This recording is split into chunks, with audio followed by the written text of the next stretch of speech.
According to Lawrence, Hazar writes the poem, he states that money can be your best friend and it can be your worst enemy also. If I don't have money, I'm frightened. Why? Because the people make us to eat dirt. You have to save your self-respect. You cannot stretch your hand in front of others.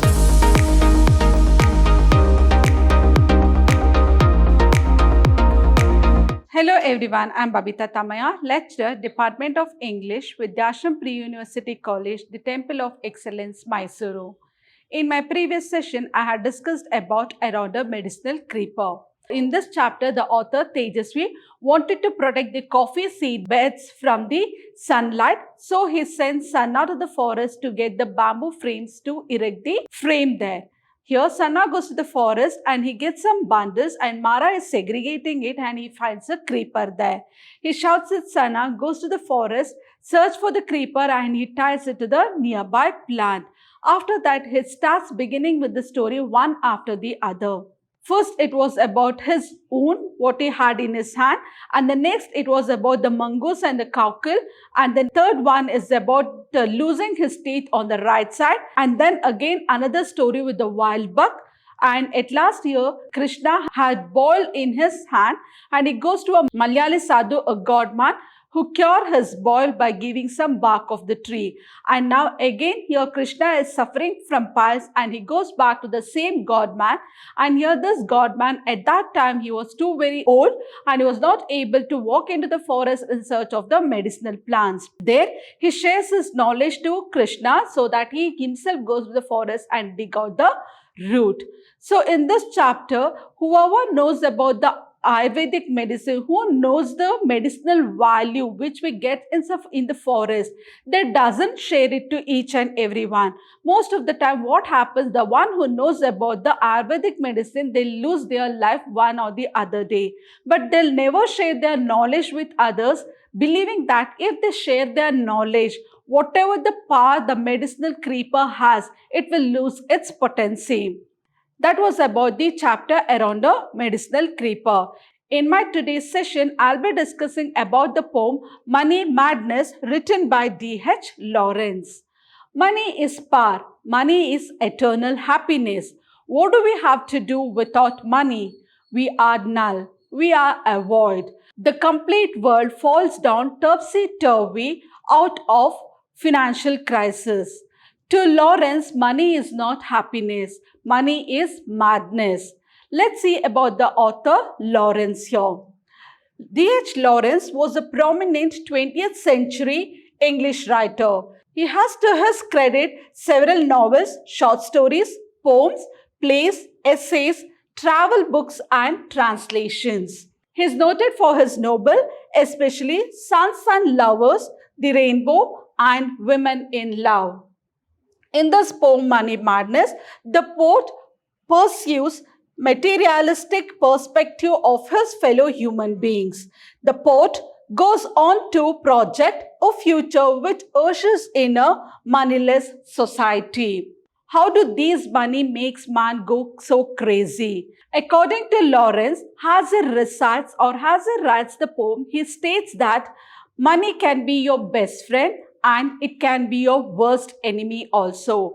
There are many objections that mankind will kill each other only for money, only for wealth, only for fortune. They are greed for money, they are lust for money. Money is everything. You can see the paragraph or the stanza which is entitled as Greed. Entitled, it means to say that the title of the poem is Money Madness and it is entitled as Greed. The greed is the theme of this paragraph or this stanza. What does these illustrations says? Every illustration speaks 1,000 words. It is greed for money. Money is everything, but it has to be consumed. It has to be only for a limit. This poem or this stanza is about the greed for money. Let's see what is the greed and how is the greed for money. Money is a madness. Madness here, madness drives us crazy. What sort of madness it is? A vast collective madness. What sort of a madness it is? It is a collective madness. We dwell deep into the ocean. We go to that depth of insanity. Money is the main reason why a person is respected for in this world. We greed for money. In the other way round, the whole globe is the puppet in the hands of money.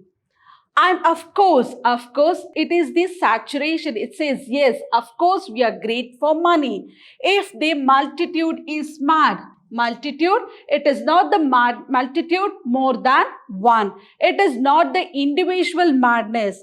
It is not me and you. The madness is about me, you, and all around us. Each and everyone is mad for money. If I have 100 rupees, I'm not satisfied with that. I'm not happy with that. We want more and more and more. So we are not blaming anyone here. It's a human tendency, and that's where we are all limited also. If we have to have a debate, can money buy us happiness? It is everlasting debate. It is never ending debate. Because for few, yes, money can buy happiness, money can buy you health. Yes, in the present situation and the foremost two also, money can buy happiness. It is the never-ending debate in terms of money. The individual carries his own grain.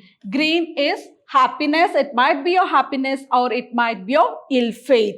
Each and every individual carries his own faith regarding the money of insanity around with him. It is about the humankind. I'm not talking about any gender here, male or a female. I'm talking about in particular that is about humankind. Each and every human being, their faith depends on them itself. It is about their sanity. I doubt if any man leaving hands out of a pawn note without a pang. Here, we want more and more money. We are reluctant to spend. To spend 10 rupees, we'll have to give a second thought. We are not charity-hearted also. We seldom goes for anybody's help. We seldom goes for somebody's rescue. Why? Only because money has clutched us so very tight that we give a second thought to help somebody with that of money. And that is the truth.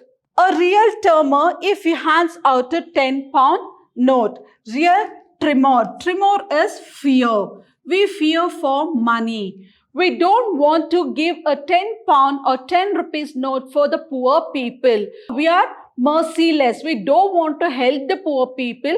We give a second thought if we want to help someone. You're wealthy, rich, but even then you think 100 times to help the poor people. You will never help because you're greed for money. You want more and more.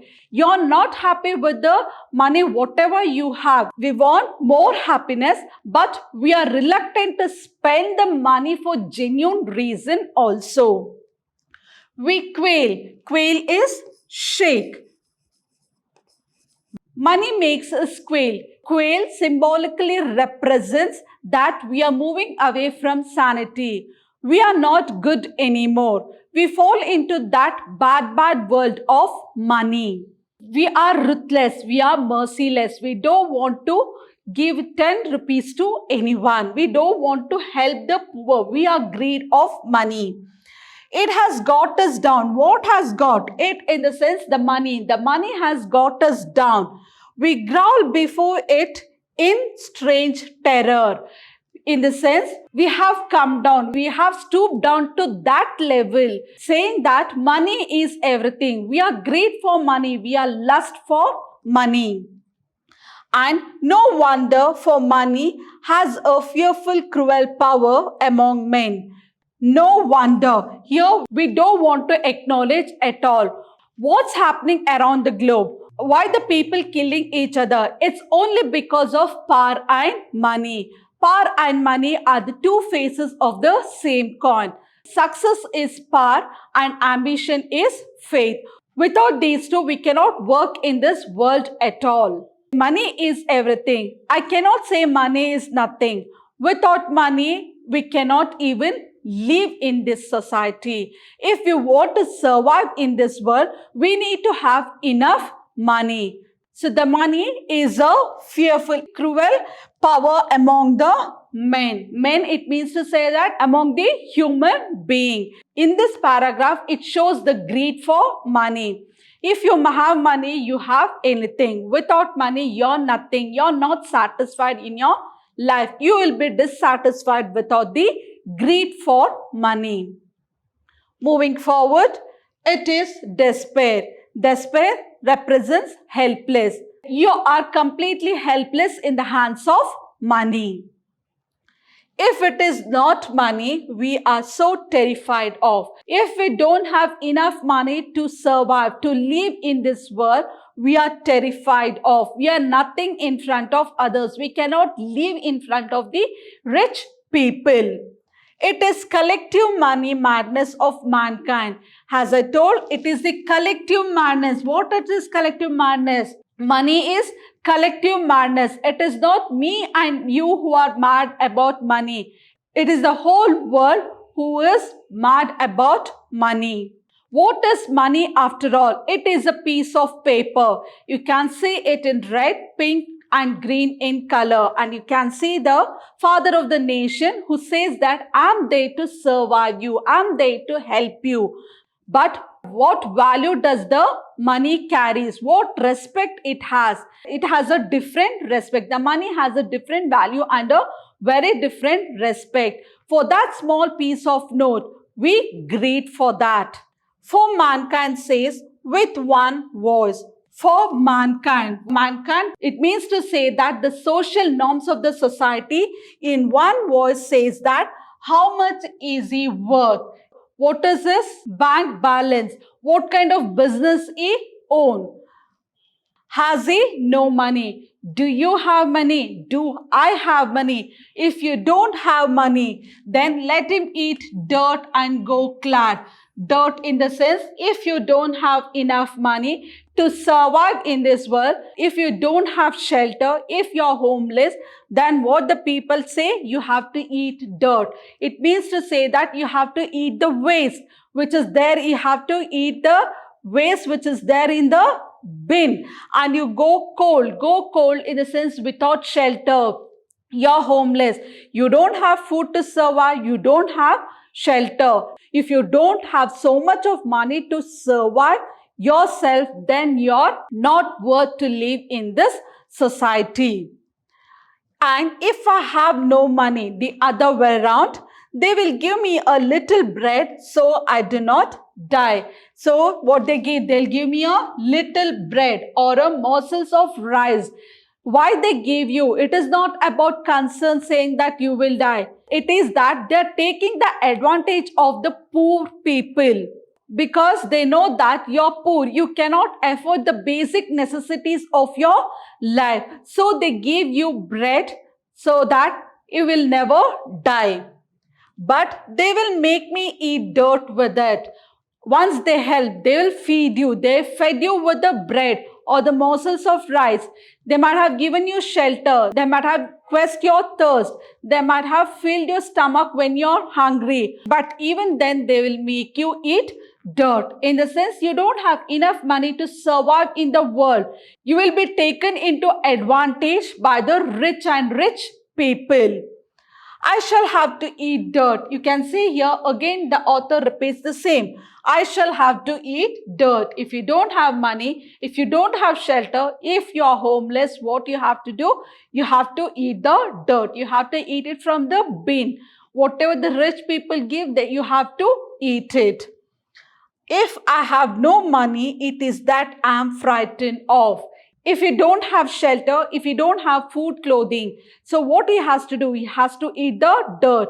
He is now into that pain. He is into that agony. What to do? How to survive in this world without money? You don't have that luxury life. You are not so wealthy, rich. Even then, you need some money to survive in this world. You need to have some comfortable to live in this society. or else you will be dissatisfied.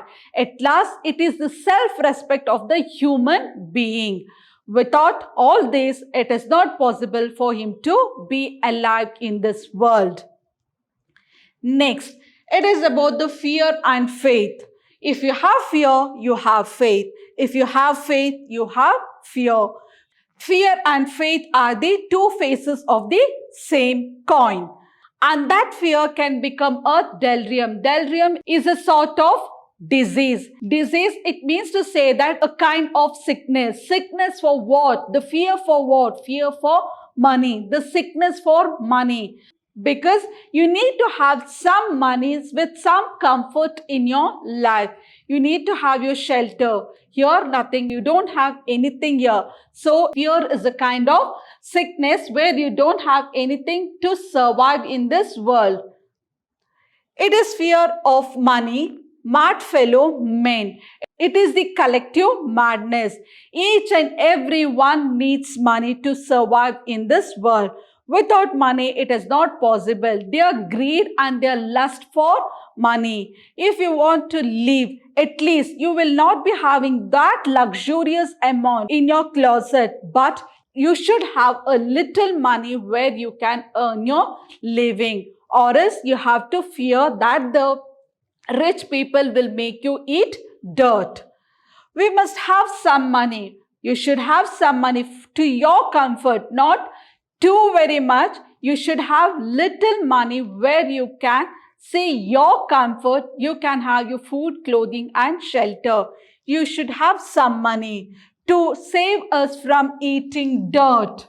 Dirt here, you have to save your self-respect. You cannot stretch your hand in front of others. If you don't save your self-respect, then again, they will feed you with the dirt. You need to eat the things whatever they give.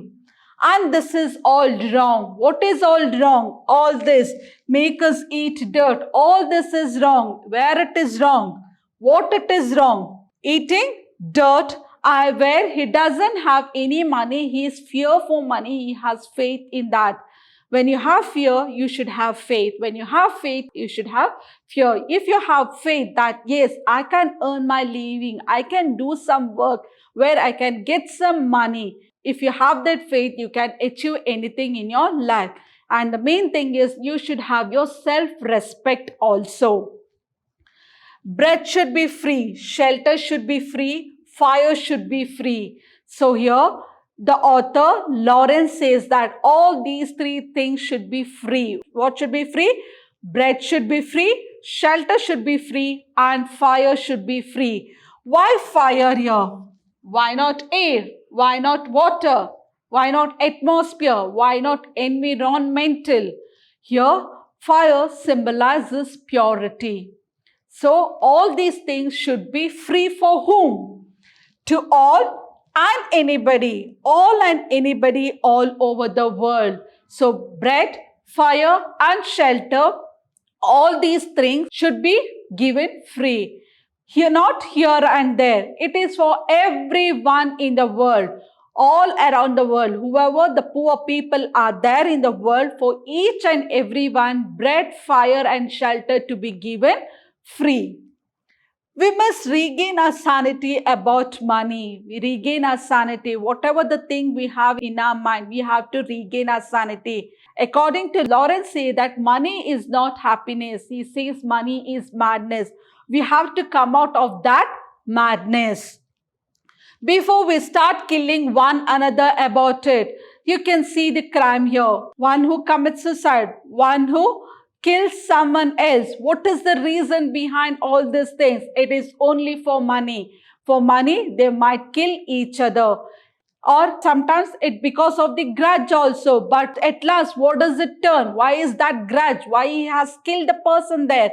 It is only because of money. All that matters is money. It is one thing or the other.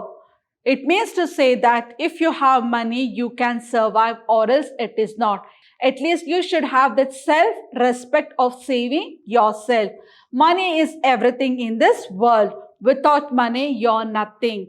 So each and every one, madness is about money. Money is everything. They lust for money and they greed for money. If you don't have money, it is really very difficult to survive in this world. That is about the money madness. Here is the glossary. It is nothing out of the text. Just go through with your text and have a look at these meanings in your textbook. And this money madness is asked for 1 mark as well as 6 marks or sometimes for 4 marks. I'll be back with another session with the 6th chapter, Babar Ali. Take care. Have a good day. Thank you.